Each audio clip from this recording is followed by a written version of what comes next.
Hai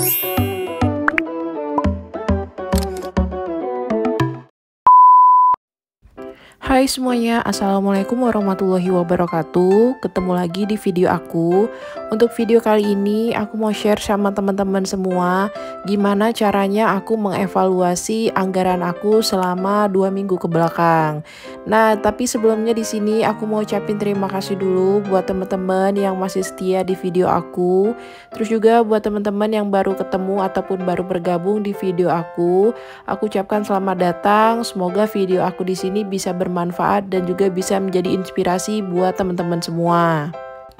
Jadi yang pertama biasanya aku coba baca ulang untuk budget yang aku buat untuk bulan Januari sampai dengan Februari itu apa aja. Kemarin aku udah tulis ada 3 kategori, yaitu yang pertama untuk rincian pengeluaran wajib. Itu biasanya aku bayar ataupun aku lakukan transaksinya itu secara transfer. Terus juga yang kedua aku buat untuk rincian kebutuhan. Nah, untuk rincian kebutuhan ini biasanya belanja sayur mingguan, terus juga pembelian popok, pembelian susu, beras dan yang lainnya. Itu aku masukkan ataupun aku buat rincian kebutuhan. Terus yang terakhir biasanya aku buat kategori lain-lain. Untuk kategori lain-lain ini ada beberapa bagian ya teman-teman. Biasanya aku buat sarapan atau jajan itu untuk aku dan juga suami. Jadi untuk budget jajan anak itu udah ada sendiri budgetnya. Terus juga untuk dana darurat, terus untuk sisa dari budgeting aku biasanya aku masukin ke dalam tabungan ataupun rekening terpisah.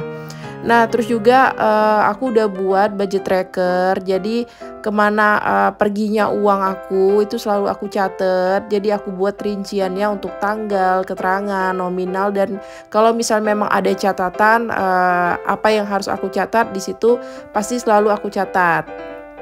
Nah, terus juga yang terakhir di sini selain aku buat budget tracker, aku akan evaluasi caranya. Aku akan hitung dulu untuk sisa uang yang masih ada di dompet anggaran itu berapa. Jadi aku cek lagi ya teman-teman untuk budget belanja mingguan yang pertama sampai dengan mingguan kelima itu berapa. Dan di sini aku coba catat dulu untuk keterangan yang mau aku evaluasi anggarannya supaya aku lebih teliti lagi dan aku bisa hitung lagi berapa sisa anggaran yang masih ada. Nah, terus di sini selain budget untuk belanja mingguan, aku juga langsung tulis aja tuh budget untuk diapers ataupun popok, untuk susu, beras. Jadi semua keterangan yang ada di dompet anggaran itu aku tulis ya, teman-teman. Nah, kenapa di sini aku lakukan evaluasi? Sebenarnya untuk evaluasi ini nggak harus 2 minggu sekali kita lakukan evaluasi. Biasanya abis aku belanja aku sering hitung lagi untuk sisa uangnya berapa. Terus aku cek lagi untuk budget trackernya udah aku tulis atau belum. Jadi sebisa mungkin aku rutin buat cek catatan aku supaya aku tahu aja nih teman-teman pengeluaran aku itu gimana, apa ada yang selisih atau ada yang lupa aku catat. Itu semuanya aku lakuin biasanya hampir setiap hari. Tapi di sini aku sengaja buat videonya supaya teman-teman lain juga bisa tahu cara aku mengevaluasi anggaran yang udah aku buat itu seperti apa. Nah, jadi tadi udah aku tulis ya teman-teman untuk rincian ataupun kategorinya itu apa aja. Di sini langsung aja aku cek untuk sisa uang yang ada di dompet anggaran itu apa aja dan juga masih berapa. Untuk yang pertama di sini belanja sayur mingguan yang pertama dan juga yang kedua ini budgetnya udah habis, sudah dipakai semua. Terus lanjut untuk belanja sayur yang ketiga. Ini budgetnya masih ada ya teman-teman. Jadi untuk yang ketiga, keempat, dan kelima ini masih utuh. Jadi masing-masing budgetnya itu 300.000. Nah, besok kemungkinan aku bakal belanja mingguan lagi yang ketiga. Terus juga untuk popok sekali pakai ataupun diapers di sini aku masih punya budgetnya sekitar 50.000. Jadi aku langsung catat aja di catatan aku. Tadi budgetnya 50.000 ya teman-teman. Jadi masih ada sisa. Terus juga untuk belanja susu di sini aku masih ada sisa sekitar 43.000.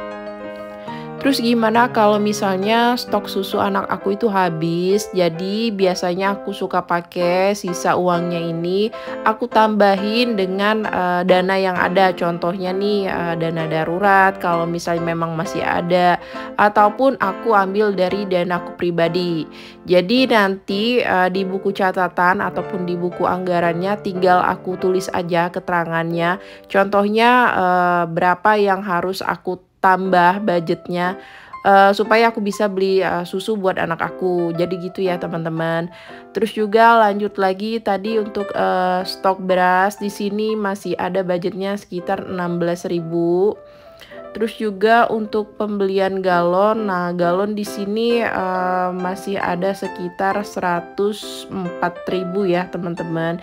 Jadi untuk pembelian galon di sini aku pakai galon isi ulang. Nah per galonnya itu biayanya sekitar 9.000. Jadi dalam 1 minggu biasanya aku beli 3 atau 4 galon. Lanjut lagi di sini untuk budget jajan anak. Nah, untuk jajan anak di sini masih ada sisanya sekitar 250 ya, teman-teman. Jadi waktu aku buat budget itu aku tulis untuk jajan anak nominalnya 500.000. Jadi udah kepake setengah dari budget yang udah aku siapin. Biasanya untuk jajan anak dipakai apa aja sih? Nah, untuk jajan anak di sini biasanya aku cuma pakai untuk beli roti ataupun beli selainya ya teman-teman. Jadi anak aku memang nggak terbiasa buat jajan ciki-cikian ataupun jajan kemasan snack yang lain. Jadi aku juga nggak ngenalin sama anak-anak aku buat jajan kemasan contohnya seperti ciki ataupun snack yang mengandung banyak micin. Jadi di sini memang aku kenalin makanan yang menurut aku bagus buat dia konsumsi aja. Terus juga untuk budget gas tadi masih ada sekitar 100.000 ya teman-teman. Jadi gas juga aku belum beli. Nah, untuk grocery di sini jatah ataupun budgetnya udah habis. Jadi kemarin aku buat budgetnya 500.000 dan waktu belanja bulanan aku juga over budget. Tapi udah aku tulis ya teman-teman keterangan over budgetnya itu berapa. Terus juga di sini untuk budget protein anak aku itu aku pisah budgetnya. Jadi nggak aku gabung dengan belanja sayur mingguan. Nah budgetnya masih ada sekitar 307.000. Terus juga untuk budget sarapan atau jajan. Nah ini biasanya buat aku itu masih ada sekitar 150.000 dan untuk dana darurat di sini juga udah habis kepake semua dananya.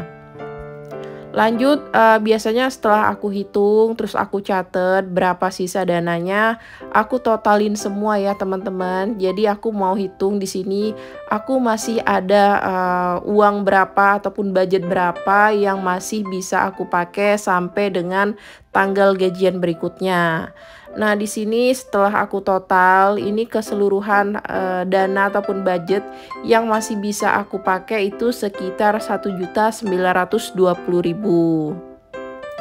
Nah, jadi dengan cara yang aku lakuin ini menurut aku itu bisa mengurangi over budget ya teman-teman. Terus juga kalau misalnya kita bikin budgeting itu kita mengurangi pemakaian sistem belanja ataupun sistem pembayaran secara kris. Kenapa? Biasanya kita jarang banget buat ambil uang cash, tapi kalau misalnya metode pembayarannya kita bisa pakai transfer ataupun pakai kris, itu sama aja kita membuka peluang buat over budget. Jadi buat teman-teman coba deh mengurangi transaksi online supaya keuangan kita juga lebih teratur lagi. Dengan buat budgeting kita bisa mengubah yang biasanya kita hidup boros, coba perlahan kita buat hidup hemat. Nah, jadi itu tadi videonya, semoga bermanfaat dan juga bisa menjadi inspirasi. Ketemu lagi di video aku selanjutnya. Assalamualaikum, bye-bye.